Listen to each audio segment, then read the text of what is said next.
Auf Snapchat nicht nebenbei bei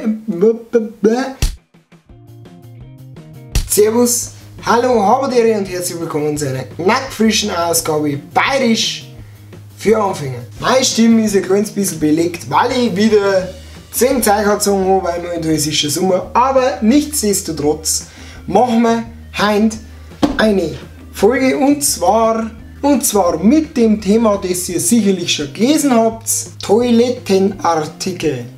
Das heißt Sachen, die ihr im Scheißhaus, also oder im Bad, muss man sagen, braucht für das, was ihr auch immer da macht. Es sei denn, ihr schreibt gerne einen Aufsatz oder macht Kochen. Die Sachen werden natürlich jetzt nicht aufgezählt. Ich weiß ja nicht, was ihr in eurem Bad betreibt. Fangen wir am einfachsten an. Wenn man sich umwaschen will, braucht man Seife. Es gibt Flüssigseife, das ist Flüssigseife, oder halt eben die normale Seife, das heißt Steinl-Seife halt. Wenn ich mich dann umgewaschen habe, brauche ich im Normalfall was, um mich abzutrocknen. Wäre in dem Fall ein Handtüchel, ein Handtuch, um selber nochmal zu checken, ob alles passt. Ein Spiegel. Jetzt kommt was, da gibt es Leute, die behaupten, man braucht sowas. Ich habe es die letzten bestimmt 8 Jahre nicht mehr angelangt.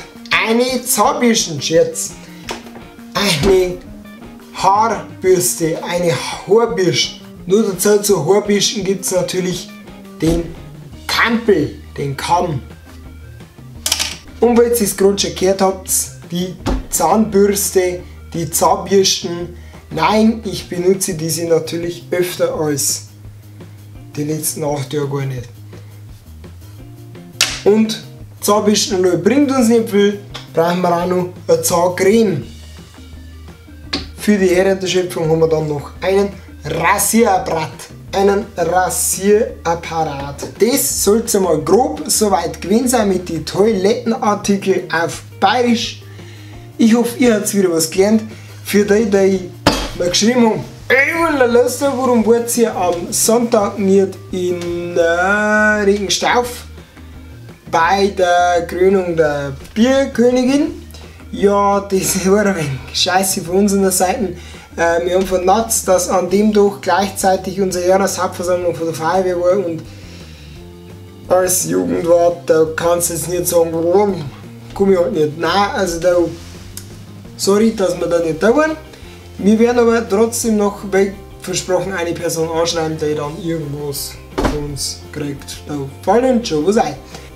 Wie immer dürft ihr selbstverständlich auf Snapchat vorbeischauen, auf Instagram, auf Facebook, auf Snapchat nicht nur bei mir, bei Mario Blogger, sondern auch beim Amazing Race. Und dann Snapchat, Facebook, Instagram. Haben wir noch was? Nein, ich glaube, wir haben nichts mehr. Nur Postfach steht da unten drin. Sonst gibt es eigentlich nichts mehr zu sagen. Wir sehen uns beim nächsten Mal, wenn es wieder ist. Bayerisch für Anfänger. Haberdere, Servus, Grüß Gott und seid Freunde.